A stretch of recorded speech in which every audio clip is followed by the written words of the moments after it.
So on the Do Something For You video, I went snowboarding, and on the last run of the day, me and Mo were going down, and I was coming off of a... No, leave me alone. Go ahead. I'm trying to film.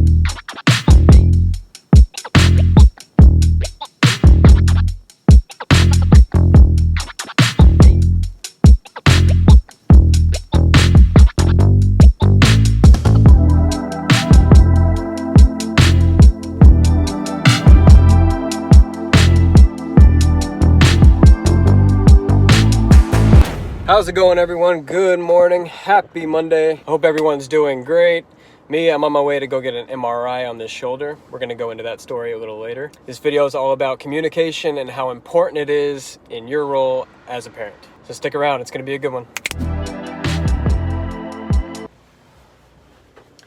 I get to put on this lovely gown.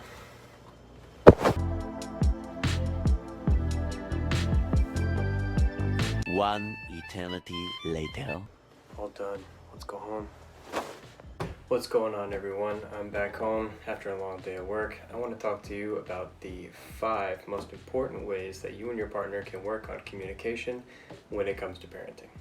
Communication, in my opinion, is the most important trait that's going to give you guys success in the long run.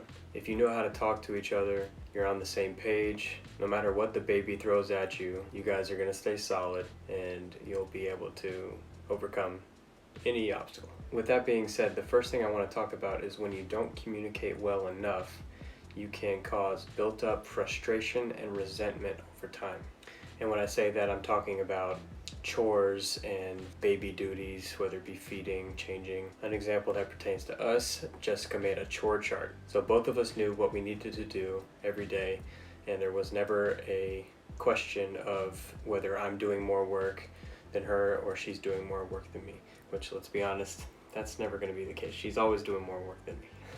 Number 2, be open and honest.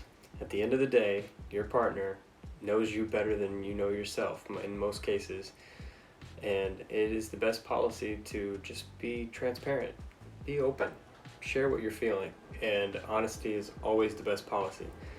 A perfect example and a humbling example of this is in the mental health video when I said I was feeling detached and disconnected from Henry for about a month and a half of his life. I didn't share that with my wife until I showed her the video before I posted it. That is as unhealthy as it can get, and that was my fault for not being comfortable enough to share that information. I'll tell you the worst part about it. After I showed her the video, we talked a little bit about it, and at the end of the day, I figured out that she was feeling the exact same way.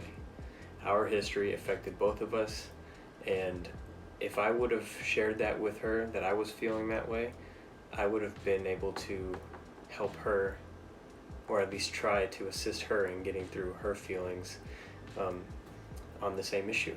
Number 3, know how your partner receives communication. In some premarital counseling, they tell you to say, I feel, not you, certain accusing statements such as that. The key is to be able to talk calmly to each other and not just explode when tension is high, the baby's crying, things need to get done. If you need to, say, I feel overwhelmed, I just need to take a step back. That is the best policy. You don't want to be in a situation with the baby at odds with each other. It's only going to create more issues. Number 4, you have to be okay with asking for help. And you also have to keep in mind that asking help from your partner is not going to be a burden on them. You guys are going through this together, and everyone deserves to be on an equal playing field when it comes to being a parent. So if you have a question, ask it. The other person may have the answer. If you don't, you figure it out, right? You should never be ashamed of asking questions.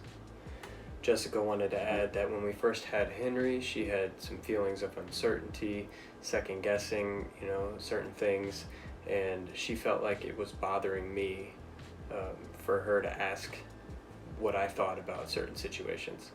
And I told her that it doesn't bother me.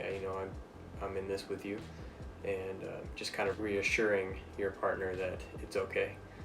Number 5, and my final tip, and probably the most important, before you even have a baby, take a good long look at your relationship and know how to communicate with each other, and to be able to have a quality conversation with each other before the baby comes. I can't tell you how important it is to be on the same page when it comes to goals for the baby, birth plans, plans for raising the child, and even discipline when it comes to it. If you're on different pages, it's going to create tension between you two, and that tension is going to trickle down and affect the kid in one way or another. At the end of the day, y'all, just talk it out. Don't be afraid of what the other person's going to say. If something comes to mind and you think it needs to be shared, just sit down and talk about it. What's the worst that can happen?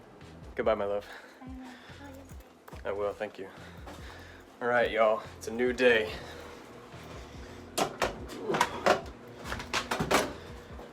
Before I go to work, we're gonna stop by Pike's place and get some buns at my favorite bun place. Wait, I'm already here.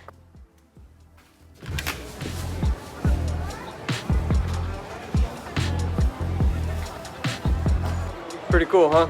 We're gonna go to Me Some Pastry. It's the best buns here. Get pork Hom Bau, steamed and baked. Hi. 2 steamed pork Bao, please. Alright, I got the buns.